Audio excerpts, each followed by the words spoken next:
Welcome to the second floor of the Hofwyl Plantation house. As you go up the steep steps, you will notice the rustic banister rail. That feature bespeaks of the home's heritage as a part-time residence. During the malarial season, the family would escape to safer environments.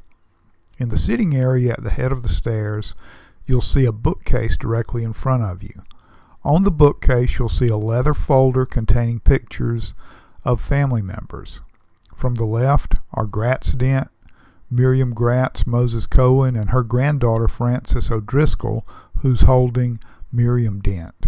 In the center is Miriam Cohen with child, then another of Miriam Gratz, Moses Cohen, and finally James Dent Jr.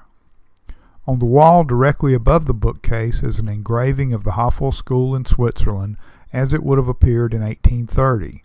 The large picture directly beside it was taken from the south side of the plantation house in 1900.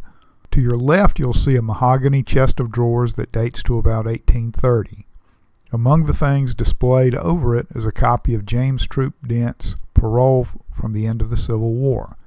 He was captured at Greensboro, North Carolina in May of 1865. The first room on the right was used by Miriam Dent until her death in 1953. Some of the things you'll see in this room are an 1840s four-post mahogany bed. The spread on this bed was knitted by Ophelia Troop Dent prior to the Civil War. In the center of the room sits a circa 1820 mahogany breakfast table given to Miriam by one of the Maurice sisters of Hollybourne Cottage on Jekyll Island. On top of the table you'll see several family pictures as well as a writing chest. In the right corner sits a federal mahogany secretary that dates to around 1830.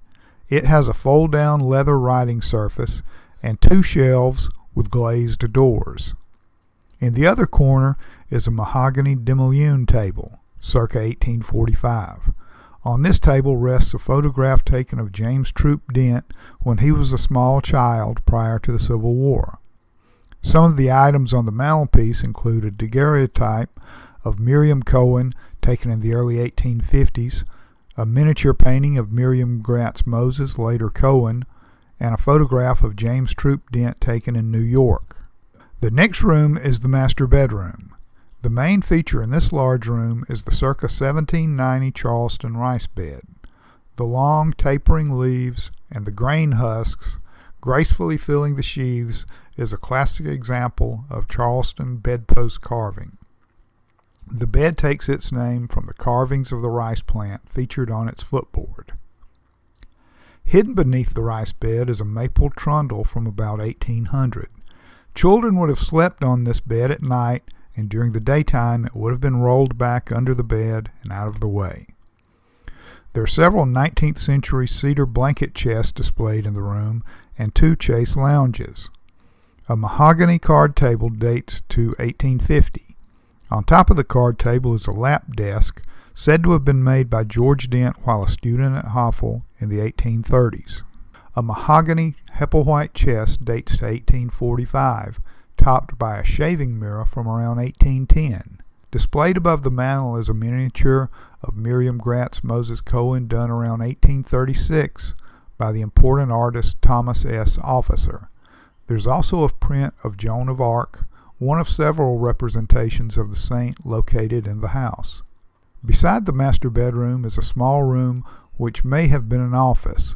Located in this room is a walnut and pine roll-top desk which is English and dates to around 1850. In the northeast corner room is a walnut spool bed that dates to 1850, a mahogany chest which dates to the early 1800s, a late 19th century sofa, a travel trunk, and a mahogany and pine linen press which is circa 1800. The tiny room in the northwest corner contains a walnut spool bed from the 1850s and an ornate mahogany toilet with washstand. Outside of this small room you'll see a ladder which leads to the attic and a mahogany linen press that dates to around 1830. We hope that you've enjoyed this tour of the upstairs bedrooms at Hofwyl-Broadfield Plantation.